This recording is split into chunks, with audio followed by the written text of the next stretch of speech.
The YouTube algorithm doesn't hate you, it hates your thumbnails. Because 90% of creators keep making the same thumbnail mistakes. They follow generic, outdated advice, and then wonder why no one's clicking. But here's the secret sauce. Great thumbnails aren't complicated, if you know what matters. After spending 4 years studying thumbnails, and making some for YouTube's biggest creators, if you give me just 7 minutes, I'll teach you 5 elite techniques to instantly upgrade your thumbnails. Starting with the technique that 99% of creators miss. Make thumbnails that force people to click. Because the secret to making a clickable thumbnail isn't hiring a professional designer. It's spending most of your time on the psychology of a strong thumbnail. And the craziest part is any creator, big or small, can abuse this. Take this video from Brandon Shepard where he redesigns famous logos. His thumbnail is just 2 logos and an arrow on a white background. Literally anyone could design this thumbnail, and yet it has gotten over 10 million views. Why? Because the creator focuses on the highest leverage part of the thumbnail, the psychology. The brutal truth is that people aren't clicking on your thumbnails based off the sexiness of the design. They click because of the curiosity it generates. The thumbnail makes you ask questions. What will the realistic logo look like? What's the before to after process look like?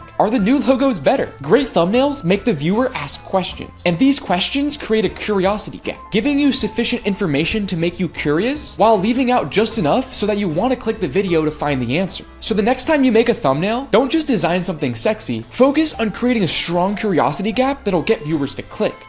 But how do you do this? What is that secret sauce that gets people to click? Well, that leads us into the next part of making a great thumbnail, the curiosity equation. After making thumbnails for the world's biggest creators, I finally cracked the formula that guarantees strong thumbnails. And it's super simple. Start with something normal and then twist it until it's weird. Let's run through some examples because it works extremely well. Take this video from Drew Dirksen, where he tests products for lazy people. When starting from zero, first you want to figure out what to show in the thumbnail. Obviously, we want some sort of item or product. So we brainstorm items like a vacuum cleaner, lawnmower, pressure washer, a leaf blower. The key is that these are all items that play into the title of the video. We decide to make an interesting thumbnail about the lawnmower. This is the normal part of the equation. Then we simply twist it until it's weird. Now it's a comfy sofa chair on a lawnmower. Boom, it's weird. Here's another example for a video about things you didn't know about the NBA. Just a boring thumbnail showing a basketball? Let's twist it till it's weird. Boom, we add some wiring. I could literally keep going forever. But the reason why this works is that these twists, these unexpected elements, shock our brain. It makes our brain ask questions. Why is that weird thing there? The viewer's curious now. They need to find out what's going on, so they click. And this is just one format of the curiosity equation. As you scroll through YouTube, you'll notice different types of thumbnail formats that work. Let's quickly go through a couple. We have contrast,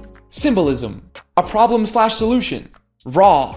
We have large numbers. You get the idea. Before you create a thumbnail, find a format that's already working and apply it to your video. Now, step 3 is the composition rule, because how the elements in your thumbnail are organized can make or break your video. This single rule is often the difference between 1,000 and 1,000,000 views. Look at this view graph from one of our clients' videos. The views had stagnated at about 5,000 to 10,000 views a day until we changed the thumbnail from this to this. It's honestly not that huge of a difference, right? But the video blew up and gained an extra 8 million views. But why? We kept everything the same and just changed the composition. Well, the answer is a little technique I call optimizing the screen real estate. We identified what was creating curiosity in the thumbnail, this blue steak, and just made it more prominent. As you can see, it's way bigger in the new thumbnail, and the action is way easier to see. That's the power of a good thumbnail composition. It allows you to take an interesting visual, the blue steak, and pull people's eyes towards it. Now, here are 3 composition rules that'll instantly level up your thumbnails. Rule 1, remove, don't add.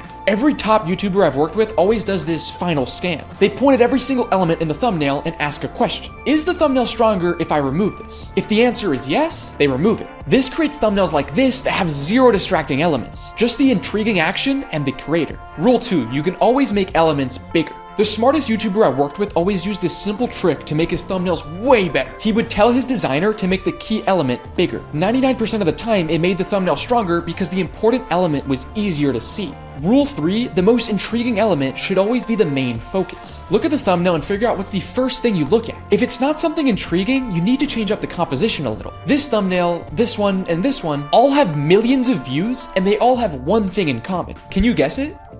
The first thing you see in each of these thumbnails is super interesting. The blue flames, the weird looking car, and the hot dog cutter. So for your next thumbnail, focus on optimizing its composition. It'll make your thumbnails way easier to click on. Step 4 is to make your thumbnails pop. But here's the big secret. Everyone already knows this rule, but yet 99% of creators still have no clue how to do it. The first key is to think about your thumbnail versus other thumbnails. What makes your thumbnail stand out on a crowded homepage? This is pretty easy because most thumbnails on YouTube are terrible. Focus on bright colors, big objects, dead space, and you'll be good. The second key is what's inside your thumbnail. Look at this example. This is a really strong composition, but the shoes blend in too much with the background. So changing the color of the shoes fixes it. But the key takeaway is the contrast. You want the subject to contrast everything else. You can do this by doing more saturated versus less saturated, blurred versus sharp, foreground versus background. And the easiest trick, color theory. Use a color wheel to find colors that are the opposite. These colors will contrast each other the most. These techniques all create visual contrast between the main element and everything else. Now, everything we've talked about so far is important, but there's still one powerful step most creators miss. Testing multiple formats. Sometimes you put your blood, sweat, and tears into a thumbnail and it just doesn't work. The video doesn't perform well, and that's fine. Take it as a signal to test different thumbnail concepts. YouTube has a new feature that lets you test up to 3 thumbnails on an upload. YouTube will test each one and then tell you which one's better. But most small creators either don't use this, or they test the wrong things and miss out on a thumbnail that could have doubled their views. So here's the step-by-step strategy. First, you should test 2 to 3 thumbnail concepts. The key here is that they have to be very different. If you're just changing the color of a t-shirt or some text, that's rarely gonna make a huge difference in views. Second, only once one of these has won by a lot should you start testing minor tweaks. Remember to screenshot your findings for later, because the data is super important for learning who your audience is and what they find interesting. I did some A/B testing in my last 2 videos and look what happened. Both videos popped off a couple hours after switching things up. But remember, it takes time to see results, sometimes a couple months, so keep testing thumbnails. If you include these 5 steps into every future thumbnail you make, I can almost guarantee your views will go up. But now that you know them, you need to make sure you apply them, even if you just apply one of these steps. The real way to make better thumbnails is to constantly study and apply what you learn. But if you don't have time to do that, check out my free newsletter, where I cover the best ways to make viral thumbnails. I'll throw a link in the description. Peace.